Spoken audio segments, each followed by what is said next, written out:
سورہ احزاب کی آیت نمبر 32 میں اللہ سبحانہ و تعالیٰ امہات المومنین کو مخاطب کر کے ان کے توسط سے ہم سب مسلمان عورتوں کو مخاطب کر رہے ہیں، اور اللہ سبحانہ و تعالیٰ ہمیں بات کرنے کا طریقہ سکھا رہے ہیں، ہمیں ایٹیکیٹ سکھائے جا رہے ہیں، ہمیں کوڈ آف ایتھکس سکھایا جا رہا ہے کہ جب تم کسی سے بات کرنے لگو، کسی نامحرم سے بات کرنے لگو تو تمہارا انداز کیا ہونا چاہیے۔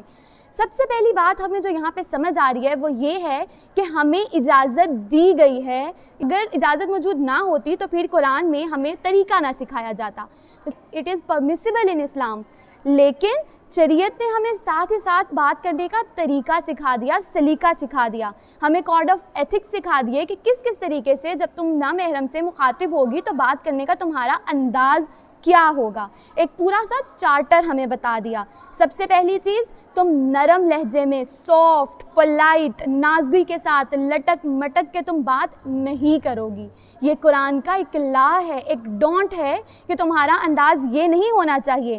پھر جیسے آج ہمارے معاشرے کے اندر ٹی وی ایکٹریسز ہیں، ٹی وی اینکرز ہیں، پھر ہماری ایئر ہوسٹسز ہیں، ان سب کو کیا سکھایا جاتا ہے کہ تم کس طرح سے بات کرو، تم اس طرح سے نرمی کے ساتھ لوچ والی بات کرو، لٹک مٹک کے بات کرو۔ یہ سارے انداز ان کو ہی تو سکھائے جاتے ہیں تاکہ وہ نامحرم کو اور غیر مردوں کو اپنی طرف اٹریکٹ کر سکیں، انہیں مائل کر سکیں۔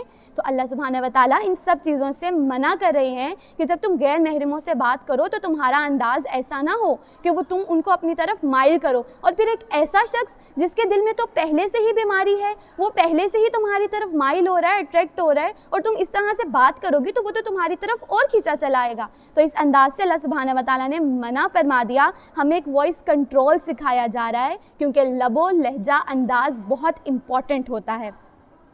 پھر اگر اب بات کرنی ہے تو تم کیسے کرو گی؟ بات بالکل سیدھی سادھی، دو ٹوک کلیئر کٹ بات کی جائے گی، موضوع بھی دو ٹوک ہوگا اور بات بھی دو ٹوک ہوگی، کوئی ادھر ادھر کی فضول لغویات میں ملوث نہیں ہوا جائے گا، کیونکہ اگر کسی کے دل میں بیماری ہے تو وہ تمہاری انہی ادھر ادھر کی باتوں میں الجھ کر تمہاری طرف راغب ہوگا۔ تو ان سب چیزوں سے ہمیں بچنا ہے۔ قرآن یہ کہہ رہا ہے کہ جب کوئی شخص اس چیز کے لالچ میں پڑ سکتا ہے، وہ تمہاری طرف مائل ہو سکتا ہے، تو پھر ہمیں اس سے بچنے کی کوشش کرنی ہے۔ بہت سے لوگ یہ کہتے ہوئے نظر آتے ہیں کہ لوگ ہم نے تو بہت دیکھی برقعے والیاں، ہم نے ان کے انداز بھی دیکھے، ہم نے ان کے طور طریقے بھی دیکھے، لیکن آپ میرا یقین کریں کہ یہ میرے دین کا قصور نہیں ہے، یہ میرے قرآن کا قصور نہیں ہے، یہ ان برقعہ پہننے والیوں کا قصور ہے جو کہ یہ سب حرکتیں کرتی ہوئی نظر آتی ہیں۔ اسلام تو ہمیں ایک پورا کمپلیٹ پیکج دے رہا ہے، نہ صرف اس نے ہمیں یہ بتا دیا کہ تم حجاب کرو، برقعہ پہنو، عبایا پہنو، بلکہ ساتھ ہی ساتھ اس نے ہمیں اپنے چال ڈھال، آواز، بات چیت،